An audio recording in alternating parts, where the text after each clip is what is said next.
So welcome back to the another video. So in this video we will discuss and revise the chapter 8th of class 9 science, that is motion. So hello everyone, this is Gaurav. I hope you all are doing well. So बड़ा simple सा और काफी interesting हमारा chapter आ जाता है, क्योंकि एक basic सा चैप्टर है। आपकी जो भी आगे मैकेनिक्स आएगी, आप 11th 12th में जो भी पढ़ोगे साइंस फिजिक्स में, वो आपके यहाँ से बेसिक क्या हो जाता है, एक तरह से स्टार्ट हो जाता है। देखो चैप्टर का नाम आता है मोशन। मोशन का मतलब क्या होता है? जब भी कोई बॉडी मतलब एक जगह से दूसरी जगह चल रही होगी, उसको सिंपली हम क्या डिफाइन कर देते हैं? हम अपना मोशन डिफाइन कर देते हैं। फॉर एग्जाम्पल, अपने रोड पर आप जा रहे हो, तो आप अपनी गाड़ी में जा रहे हो, गाड़ी कुछ इस तरीके, चलो जैसे मर्जी बना दो, ये यहां से जैसे ऐसे करते करते यहां तक पहुंच गई, तो आपने क्या कर दिया?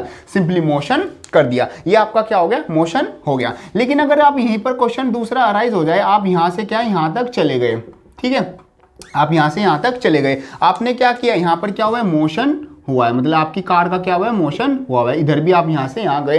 अब यहां पर एक छोटा सा क्वेश्चन, हल्का सा ट्विस्ट डालने के लिए ये आ जाता है। फॉर एग्जांपल, कार में आप और आपका फ्रेंड बैठा हुआ था, तो आप भी यहां पर बैठे हुए थे और आपका फ्रेंड बिल्कुल आपकी साइड में बैठा हुआ था, तो दोनों एक जगह से मतलब एक जगह से दूसरी जगह ए से लेके बी पोजिशन तक पहुंच गए। तो आपने मतलब फॉर एग्जाम्पल 1 किलोमीटर डिस्टेंस भी कवर कर लिया। बट आप और आपके दोस्त तो एक जगह पर ही बैठे हुए हैं, तो एक तरीके से डिस्टेंस मतलब कि कोई मोशन तो कोई मतलब कि जगह तो चेंज हुई नहीं, तो एक तरीके से मोशन तो हुआ ही नहीं है। और लेकिन अगर आपकी कार एक जगह से दूसरी जगह गई है, तो मोशन भी हुआ है। तो यहां पर एक हल्का सा कंफ्यूजन भी हो जाता है कि मोशन हम मतलब कि एक तरीके से बोलेंगे किसको? तो मोशन का मतलब क्या होता है? मोशन हमारा क्या होता है? जब भी बॉडी अपनी पोजीशन चेंज करेगी with respect to surrounding. Surrounding का मतलब है कि आसपास की जो भी रेफरेंस है, रेफरेंस में चीजें आप पास में यहां पर भी ट्री ले सकते हो। जैसे पेड़ पहले यहां पर था, अब आप यहां पर पहुंच गए, तो पेड़ से आप क्या हो गए? दूर पहुंच गए। पेड़ पहले यहां पर था, तो यहां से यहां पर पहुंच गए, तो आपका क्या हुआ है? मोशन हुआ है। कार का इस ट्री के रेस्पेक्ट में मोशन हुआ है। बट आप और आपके दोस्त वहीं पर बैठे थे, दोनों एक जगह पर।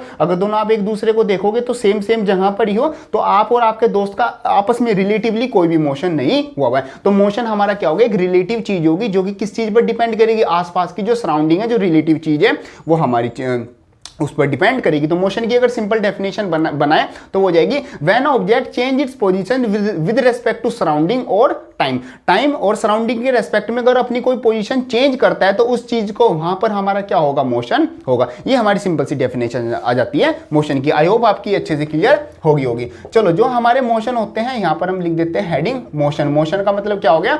जब भी कोई बॉडी अपनी पोजीशन चेंज करेगी। मोशन का जो उल्टे चीज होती है, मतलब कि अगर कोई बॉडी मोशन नहीं कर रही, तो वो किस चीज में होगी? वो रेस्ट में होगी। रेस्ट का मतलब है कि उसकी position with respect to time क्या है? हमारी कोई भी चेंज नहीं हो रही, उसको हम बोलते हैं अपना रेस्ट। अब देखो, हमारे दो तरीके के मोशन हो सकते हैं, एक तो हमारा यूनिफॉर्म और दूसरा होगा हमारा non uniform. Uniform and non uniform. Uniform का मतलब है, अगर मान लो कोई बॉडी क्या है, यहां से ए से लेके बी तक हमारी जाती है, यहां से 1 किलोमीटर है, फिर 1 किलोमीटर और फिर 1 किलोमीटर और लास्ट का बचा हुआ भी 1 किलोमीटर। इसको भी वो क्या करती है? 10 मिनट में कवर करती है। इसको भी 10 मिनट में, इसको भी 10 मिनट में और इसको भी 10 मिनट में कवर करती है। Means equal distance of time क्या है? इक्वल डिस्टेंस क्या है? इक्वल टाइम में कवर हो रहा है। Equal distance equal time, equal distance equal time, ऐसे ही आगे तक। मतलब जो टोटल डिस्टेंस है, अगर उसके हिस्से कर दूं, तो जो इक्वल पार्ट है, वो इक्वल टाइम में क्या है? कवर हुआ है। तो उस टाइप के मोशन को हम बोलते हैं uniform motion. Means equal distance in equal interval of time. बात क्लियर है? तो यूनिफॉर्म मोशन क्या हो गया? When a body travels equal distance in equal interval of time, then the motion is known as non uniform motion. इसमें क्या होगा? Non equal या फिर बोल सकते हैं अनइक्वल, नॉन इक्वल। तो इसमें क्या होगा? फॉर एग्जांपल 1 किलोमीटर के तो थे, लेकिन यहां पर क्या होगा? जो फर्स्ट फेज था, वो आपने 10 मिनट में, नेक्स्ट वाला आपने 9 मिनट में ही कवर कर दिया, थोड़ी स्पीड बढ़ा दी, फिर आपने 10 मिनट में कर दिया, और फिर बाकी का बचा हुआ आपने 12 मिनट में कवर कर दिया। तो यहां पर क्या है? इक्वल डिस्टेंस आपका क्या है? इक्वल टाइम में कवर नहीं हो रहा है। तो when equal distance is covered in unequal interval of time, then the motion is known as non uniform motion. Example के लिए आप यहां पर ले सकते हो, जैसे कि आपका क्या होता है, एक आपकी कार आपका क्या है? सेम स्पीड पर आपकी जा रही है ऑन अ स्ट्रेट रोड, वो आपका क्या हो गया? When a car travel on a straight road with a same speed, आपका हो गया uniform motion. When we travel in traffic, तो ट्रैफिक में अगर हम जाएंगे तो हमारा सिंपली नॉन यूनिफॉर्म ही होगा। कहीं पर हम तेज चलेंगे, कहीं पर हम स्लो चलेंगे। ये आ जाता है हमारा नॉन यूनिफॉर्म मोशन। अब जो नेक्स्ट चीज आती है, देखो नेक्स्ट चीज मैंने यहां पर बोला है डिस्टेंस। तो डिस्टेंस का मतलब क्या होता है? आपने कितनी पोजीशन अपनी चेंज की है। मीन्स एक जगह से आप दूसरी जगह कितना डिस्टेंस आप कवर करके गए हो, उसको हम बोलते हैं डिस्टेंस। एक जगह से, जैसे यहां से लेके यहां तक, ए से लेके बी तक का जो बीच में मेजरमेंट है उसको हम बोलते हैं डिस्टेंस। डिस्टेंस हमारे दो डिस्टेंस का जो डिफरेंस आएगा, डिस्टेंस और एक होता है हमारा डिस्प्लेसमेंट। ठीक है, डिस्टेंस क्या होता है, डिस्टेंस हमारी क्या होती है, स्केलर क्वांटिटी होती है। स्केलर का मतलब है कि मैंने 5 किलोमीटर चला, बस मैं 5 किलोमीटर चला, किधर चला, कहाँ चला, कितने बजे चला, उससे कोई मतलब नहीं है, मैं सिर्फ 5 किलोमीटर चला, तो उसको बोलेंगे डिस्टेंस। यहाँ पर क्या होती है, ये वेक्टर क्वांटिटी होती है। वेक्टर का मतलब होता है डिस्प्लेसमेंट का मतलब होता है, फॉर एग्जाम्पल अगर मैं आपसे पूछता हूँ कि आपका स्कूल किस तरफ है, अगर आप किसी को बताओगे तो आप ऐसे बताओगे कि मेरा स्कूल या तो इस तरफ है, सामने है, या फिर मेरा स्कूल जहाँ पर वो वाली बिल्डिंग है उसके पास में। मतलब हम कुछ ना कुछ रेफरेंस देंगे, मींस हम कुछ ना कुछ यहाँ पर डायरेक्शन भी ऐड कर रहे हैं। तो जब हम मैग्नीट्यूड के साथ साथ हम कुछ डायरेक्शन भी ऐड करें तो उसको हम बोलते हैं डिस्प्लेसमेंट। इसमें क्या होगा, हमारा सिंपल मैग्नीट्यूड होगा, इसमें हमारा क्या होगा, मैग्नीट्यूड के साथ साथ हमारी क्या होगी, डायरेक्शन भी होगी, उसको हम बोलते हैं डिस्प्लेसमेंट। दोनों की यूनिट मीटर ही हमारी होती है। ये हो गया हमारा डिस्टेंस, ये हो गया हमारा डिस्प्लेसमेंट। ये दोनों की वैल्यू आपको याद होनी चाहिए। टाइम तो सिंपल, हमारा जो टाइम है, जितनी भी हमारी वैल्यू है टाइम की वो हमारी होती है। नेक्स्ट जो चीज आती है वो आती है हमारी स्पीड। स्पीड का मतलब क्या होता है कि आपने कितना डिस्टेंस कितने टाइम में कवर किया, उसको हम बोलते हैं स्पीड। मतलब कि distance covered per unit time is known as speed. यहाँ पर आपकी आ गई स्पीड। स्पीड का जो दूसरी चीज होती है, मतलब वेक्टर क्वांटिटी होती है वेलोसिटी, VELOCITY। इन दोनों का डिफरेंस देखेंगे। स्पीड का मतलब क्या है, स्पीड मतलब कि distance covered per unit time, it is known as speed. Speed का यहाँ पर हमारी क्या होगी, ये भी हमारी स्केलर क्वांटिटी होती है और वो हमारी वेक्टर क्वांटिटी होती है। स्केलर का आपको पता ही हो गया, ये सिर्फ उसमें मैग्नीट्यूड, उसमें आपका मैग्नीट्यूड प्लस क्या लगती है, आपकी डायरेक्शन भी लगती है। मींस स्पीड में 50 किलोमीटर पर आवर से चल रहा हूँ, सिंपली चल रहा हूँ तो मेरी स्पीड होगी, मैं 50 kilometre per hour in the north direction चल रहा हूँ, तो वहां पर अगर डायरेक्शन जस्टिफाई हो गई तो वहां हमारी मेरी क्या आ जाएगी, वेलोसिटी आ जाएगी। यहाँ पर नेक्स्ट आती है जो स्पीड की जो यूनिट होती है वो मीटर पर सेकंड होती है, और वेलोसिटी की भी यूनिट, मतलब कि दोनों की यूनिट तो हमारी क्या होती है, सेम ही होती है। वेलोसिटी की भी अगर डेफिनेशन देंगे, displacement per unit time is known as velocity, और ये हमारा दोनों का क्या होता है, बेसिक डिफरेंस होता है। यहाँ से हमारी एक चीज आती है जो आती है average velocity, VELOCITY। Average velocity का मतलब क्या है, आपने यहाँ से यहाँ तक का डिस्टेंस किया, A से लेके B तक का, और बीच में आपने कुछ डिस्टेंस, मान लो ये 10 किलोमीटर था और ये भी 10 किलोमीटर था, ठीक है। यहाँ तो आपने जो डिस्टेंस मतलब कि जो आपकी स्पीड रही है वो रही है मान लो 50 किलोमीटर पर आवर, ठीक है। डिस्टेंस आप भूल जाओ अभी के लिए, दो डिस्टेंस था, A से लेके कुछ डिस्टेंस यहाँ था, कुछ यहाँ पर X था डिस्टेंस और यहाँ पर Y था। तो शुरू में तो आपने स्पीड मेंटेन की 50 किलोमीटर पर आवर, फिर आगे चल के आपको क्या दिख गया, कुछ ट्रैफिक मिला, तो आपकी जो स्पीड हो गई वो 10 किलोमीटर पर आवर हो गई, मतलब कि आपकी स्पीड क्या हो गई, स्लो हो गई। अब आपको देखना है कि A से लेके B तक मेरी एवरेज स्पीड कितनी रही है, मतलब मैंने टोटल डिस्टेंस टोटल कितने टाइम में कवर किया हुआ है, तो उसको बोलते हैं एवरेज स्पीड। एवरेज स्पीड का मतलब होता है total distance upon total time, ये हो गया हमारा एवरेज स्पीड। ये इसका फॉर्मूला भी होता है। या फिर हम अगर एवरेज वेलोसिटी निकाले तो हम यहाँ पर लिख सकते हैं कि जो v है प्लस u कर देंगे, बाई डिवाइडेड बाई 2 कर देंगे। अगर हमें स्पीड दी गई हो, जैसे 50 + 10 दिया हुआ है, 50 + 10 60 डिवाइडेड बाई 2 कर देंगे, तो यहाँ पर हमारी जो एवरेज वेलोसिटी आ जाएगी वो आ जाएगी 30 किलोमीटर पर आवर, ये हमारी वैल्यू आ जाएगी। या फिर अगर आपको टोटल डिस्टेंस दिया होगा, मान लो ये टोटल डिस्टेंस हो गया 100 किलोमीटर, और टोटल टाइम मान लो आपने 3 आवर्स में ये डिस्टेंस कवर किया गया, तो 100 को अगर आप 3 से ऐसे डिवाइड कर दोगे तो जो आपकी वैल्यू आएगी वो आपकी आ जाएगी एवरेज वेलोसिटी। इस तरीके से हमारा जाता है ये एवरेज वेलोसिटी। नेक्स्ट टॉपिक,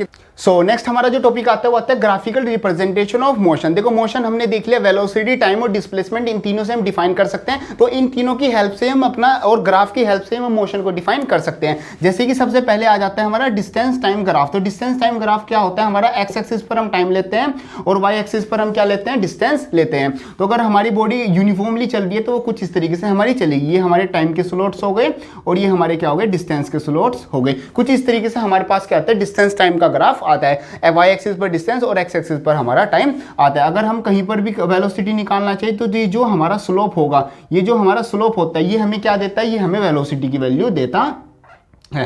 मतलब कि ध्यान होना चाहिए आपको कि डिस्टेंस टाइम ग्राफ आपको स्लोप किस चीज की वैल्यू देगा, आपको वेलोसिटी की वैल्यू देगा। ये पॉइंट क्लियर है। चलो ये हो गया हमारा यूनिफॉर्म मोशन का ग्राफ, यूनिफॉर्म मोशन। नेक्स्ट हम बात करते हैं अगर नॉन यूनिफॉर्म मोशन है तो डिस्टेंस टाइम, तो नॉन यूनिफॉर्म कैसे होगा हमारा, मतलब कि क्या थोड़ा डिस्टॉर्टेड फॉर्म में जाएगा। इस तरह के ग्राफ को हमारा किस चीज के लिए आता है, नॉन यूनिफॉर्म मोशन के लिए आता है। ये आ गया हमारा डिस्टेंस टाइम ग्राफ। सेकंड हम बात करते हैं वेलोसिटी टाइम ग्राफ की। तो वेलोसिटी टाइम ग्राफ भी सेम हमारा ऐसे बनता है, एक्स एक्सिस पर हम टाइम लेते हैं और और वाई एक्सिस पर हम क्या ले लेते हैं, वेलोसिटी ले लेते हैं, और हमारा कुछ इस तरीके से चलता है। अगर यूनिफॉर्म मोशन हो रहा है तो इस तरीके से होता है, और यहाँ पर हम क्या करते हैं, वेलोसिटी टाइम ग्राफ है, और अगर हम यहाँ पर हमें यहाँ तक का डिस्टेंस निकालना है तो जो इसके नीचे का मतलब कि अंडर जो ये एरिया होता है, ये एरिया हमें क्या देता है, ये हमें डिस्टेंस की डिस्प्लेसमेंट की वैल्यू देता है। ये हमारा यूनिफॉर्म हो गया एक तरीके से। और अगर हम हमारी स्पीड कभी बढ़ रही है, कभी घट रही है, कभी ज़्यादा कम हो रही है, तो कुछ इस तरीके से हमारा ग्राफ आता है। ये हमारे क्या हो गया, लगातार वेलोसिटी हमारी क्या हो रही है, टाइम के जैसे जैसे टाइम बढ़ रहा है वेलोसिटी इंक्रीज होती जा रही है।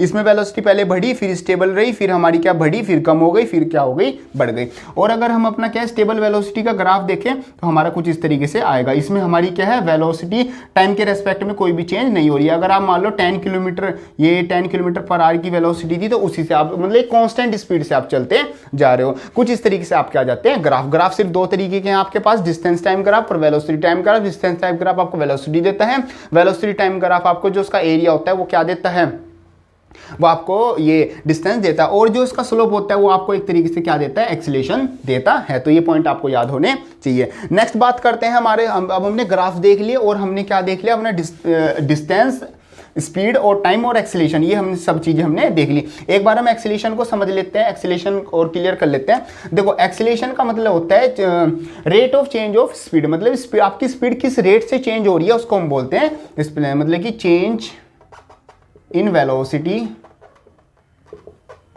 पर unit time is known as acceleration. ये आपका आता है एक्सीलरेशन। मतलब कि जैसे आप बाइक पे चलते हो ना, बाइक की स्पीड कभी कम कर रहे हो, कभी ज़्यादा कर रहे हो, कभी कम कर रहे हो, गाड़ी में जा रहे हो तो कभी स्पीड कम हो रही है, कभी ज़्यादा हो रही है, तो वो किस रेट से हो रही है, मतलब हर एक सेकंड में यूनिट ऑफ टाइम में कितनी स्पीड बढ़ी और कितनी स्पीड घटी, उसको हम बोलते हैं अपना एक्सीलरेशन। फॉर्मूला होता है a is equal to v minus का यू बाय टी, मतलब कि फाइनल वेलोसिटी में से इनिशियल वेलोसिटी माइनस कर देते हैं और डिवाइडेड बाय टाइम कर देते हैं, तो हमारे पास क्या आती है, हमारे पास एक्सीलरेशन की वैल्यू आती है। यूनिट जो होती है वो मीटर पर सेकंड स्क्वायर होता है। कैसे, जैसे जो ऊपर स्पीड है तो स्पीड की यूनिट हो गई मीटर पर सेकंड, नीचे टाइम आ गया तो टाइम की स्पीड हो गई, टाइम की यूनिट हो गई सेकंड, तो यहाँ पर आ गई मीटर पर सेकंड स्क्वायर। जो जितनी भी फिजिकल क्वांटिटी है फिजिक्स में उनकी सबको आपको यूनिट बिल्कुल अच्छे से याद होनी चाहिए, क्योंकि ये डायरेक्टली इनडायरेक्टली आपको न्यूमेरिकल्स में डायरेक्ट हेल्प करेगी। चलो ये आपकी आ गई एक्सीलरेशन। अब आपका क्या हो गया, एक्सीलरेशन हो गया, वेलोसिटी हो गई, टाइम हो गया, और साथ साथ आपका क्या हो गया, डिस्टेंस। अब इन सब चीज़ों को क्या किया गया, इन सब चीज़ों को एक इक्वेशन में फॉर्म किया गया, मीन्स इन सब चीज़ों को एक इक्वेशन में फिट किया गया, जो कि 3 इक्वेशन आती है जिनको हम बोलते हैं न्यूटन इक्वेशन ऑफ मोशन। अब हम देखते हैं वो न्यूटन इक्वेशन ऑफ मोशन क्या होती हैं और वो ग्राफिकल मेथड से कैसे निकलेंगी। वो हमारे पास सिलेबस में आती हैं कि हम ग्राफिकल मेथड से इनको किस तरीके से निकाल सकते हैं। चलो सबसे पहले हम निकालते हैं अपने first equation of motion by graphical method. देखो हमारा ग्राफ कुछ इस तरीके से आता है, हम अपना वी वाला ग्राफ ले रहे हैं, वी और ये टी, वेलोसिटी और टाइम वाला। यहाँ से हमारी वेलोसिटी का कुछ इस तरीके से ग्राफ आता है। अगर हम इसको पूरा इस तरीके से ज्वाइन कर दे और इसको नीचे तक ज्वाइन कर दे, इसमें नाम रख लेते हैं, ये ए रख लेते हैं, ये बी आ गए, सी आ गए और ये डी, और यहाँ पर जो हमारा ओरिजिन है उसको हमने ओ नाम दे दिया। अगर मैं आपको मतलब यहाँ पर ध्यान से देखें तो ये जो बी सी है, बी सी क्या होगी, टोटल यहाँ से यहाँ तक की वेलोसिटी होगी, मतलब वी हो गया, और जो ओ ए है मतलब कि वो हमारी क्या होगी, इनिशियल वेलोसिटी होगी। तो मैं लिख सकता हूँ कि जो मेरा बी सी है वो किसके इक्वल है, बी डी प्लस का मेरा डी सी के इक्वल है। ये बात क्लियर है। जो मेरा बी सी है वो किसके इक्वल है, वो वेलोसिटी, मतलब वो फाइनल वेलोसिटी है, वी है, वो वी की वैल्यू दे रहा है। बी डी अभी बी डी ही रखते हैं, और डी सी मेरा क्या आ गया, डी सी और ओ ए आपस में इक्वल है, तो मैं ये यू लिख सकता हूँ। तो वी किसके इक्वल आ गया, यू प्लस का बी डी। अब बी डी की वैल्यू यहाँ से निकालते हैं। देखो आपकी जो ए बी है, ए बी आपका क्या है, ए बी एक तरीके से स्लोप है, और आपको पता है जो वेलोसिटी और टाइम ग्राफ होते हैं उनका स्लोप आपको क्या देता है, उनका स्लोप आपको एक्सीलरेशन देता है। मतलब जो ए हो गया कैपिटल स्मॉल ए, वो क्या होगा, वो B D upon A D के इक्वल होगा। ये बात आपकी क्लियर है। B D upon A D क्या हो गया, आपका स्लोप हो गया। तो ए इज इक्वल टू, यहाँ से मैं बी डी की वैल्यू निकालता हूँ, ए की मल्टीप्लाई ए डी से हो जाएगी, is equal to B D की मेरी वैल्यू आ गई। और ए डी मेरा क्या है, ए डी मतलब यहाँ से यहाँ तक का मेरा टाइम, तो ए डी की जगह मैं लिख सकता हूँ time is equal to B D. ये मेरी वैल्यू आ गई। इस वैल्यू को उठा के हम यहाँ पर रख देंगे तो मेरी बी डी की वैल्यू क्या आ गई, वो आ गई 80। तो वी इज इक्वल टू किसके इक्वल आ गया, यू प्लस का 80। ये आती है मेरी first equation of motion. Point clear है। चलो ऐसे हम सेकंड इक्वेशन ऑफ मोशन निकालते हैं। सेकंड इक्वेशन ऑफ मोशन में हम ग्राफ हम अपना यही यूज कर लेंगे। चलो ये तो हमारा टी था ही, हाँ ये आपने नोट भी कर लिया होगा।